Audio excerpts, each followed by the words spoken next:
turn our attention to the NFL season, which kicks off tomorrow. I need opening statements. Schrager, what are we watching for Sunday night, Ravens and Bills? Oh, it's Lamar and Josh Allen. They give it to us in week 1, but I am looking at the Baltimore Ravens. They started off the season 0-2 last year, and they lost in Buffalo at the end in the playoffs in the divisional round, and Lamar did not play his best game. Can the Ravens start off the season with a statement win and show that they are truly going to be contenders to the Chiefs and Bills in the AFC this season? Yeah, what you're seeing there, they lost that game to KC, that's one thing. They lost this game to the Raiders week 2, and that may have haunted them the entirety of the year. Lewis, Friday night in Brazil, Chiefs Chargers, what are you watching? I'm watching pick number 32 of the 2025 draft. That being Josh Simmons, the starting tackle for the Kansas City Chiefs, who, quite honestly, Brett Veach, the general manager of the Chiefs, stole from the rest of the league, picking him that late in the first round, a guy who's probably going to be challenging for Pro Bowl berths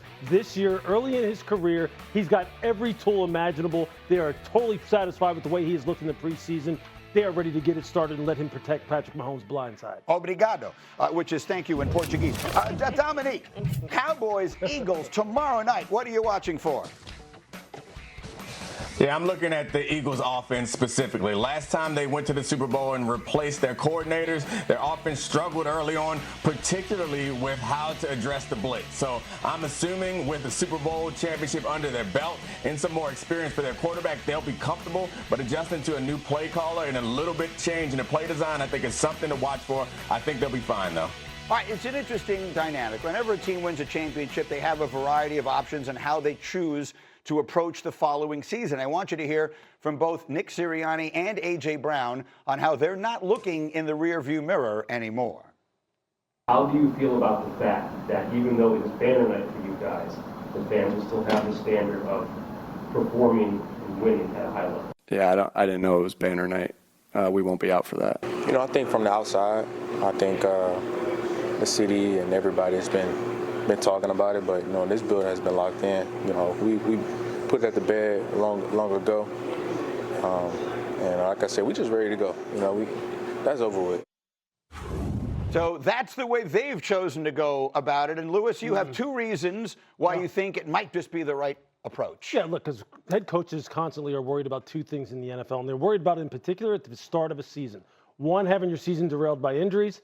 2, having a championship season kind of like bleed into the next season in terms of complacency, meaning you're thinking about last year. Nick Sirianni's not having any of that. Control what you can control, right? Injuries you can't really control. I mean, you can control soft tissue injuries to some degree in terms of your offseason preparation, but complacency, coaches hammer that into players all the time. And one of the best things that they love to hear coming out of their own team is for a leader like A.J. Brown saying, we put that to bed a long time ago. That's exactly the start that they need. What do you think of it, Kamaran? Well, just think about the moment that I think about is when they got their rings and Jalen kind of looks at it and puts it down. I don't even know if the guy even tried it on that night. And that, to me, set the stage. I was just in Kansas City recently for the premiere of The Kingdom. Like, the Chiefs lost the Super Bowl, and they have a documentary. You've got the Cowboys on TV. Like, all these things are happening where the Eagles are like, yeah, we're not the defending champs. We are a team that's 0-0 right now, and we have a long season ahead of us. Think about the last time they won a Super Bowl. You had Jason Kelce in the Mummers costume. You had this parade, and it's all Philly finally wins. Nick Sirianni, this is so on brand. He wants to always have edge. He wants to always be angry. He wants his guys to always feel like they are being treated like less than. The truth of the matter is, they're the heavy favorites in the NFC East. And this might not just be manufactured. This might actually be what is organic in that locker room. They don't want to have any complacency going into the start of the season, knowing that everybody is picking them out of that conference. Quickly, Nick, why do you look so skeptical?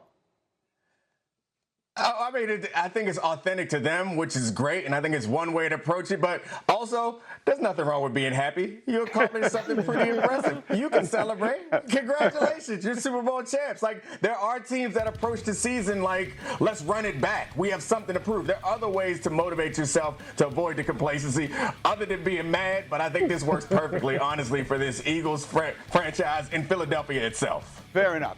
One way or another, Schrager, you just said they're the favorites in the NFC East.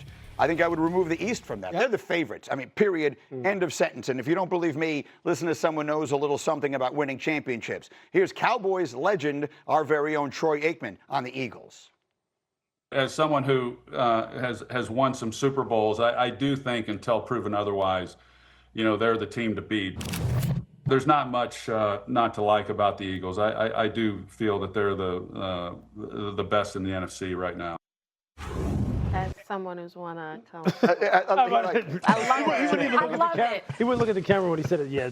I love that flex. Well, Troy. but it's the same point Nick just made. Like, there's nothing wrong with being happy. There's nothing wrong with making sure that the context of this conversation is, I won 3 Super Bowls, and thus what I'm about to say is important. Yes, It happens. 100% There's nothing right. wrong with it if you're right, Yeah. and he's right. Yeah. But is he? Are the Eagles, Louis Riddick, the team to beat? I would take out just the NFC. Are they the best team in football as this season begins? Yeah, I would have a hard time saying that they aren't as well, because of the fact that, look, offensively, they return everyone, basically. I mean, and they're loaded and they're motivated. And I think the approach that they're taking is another reason why I would take them against the field. Defense, this pass rush gets to us. So guys like Nolan Smith, Jalen Hunt, they got to come up.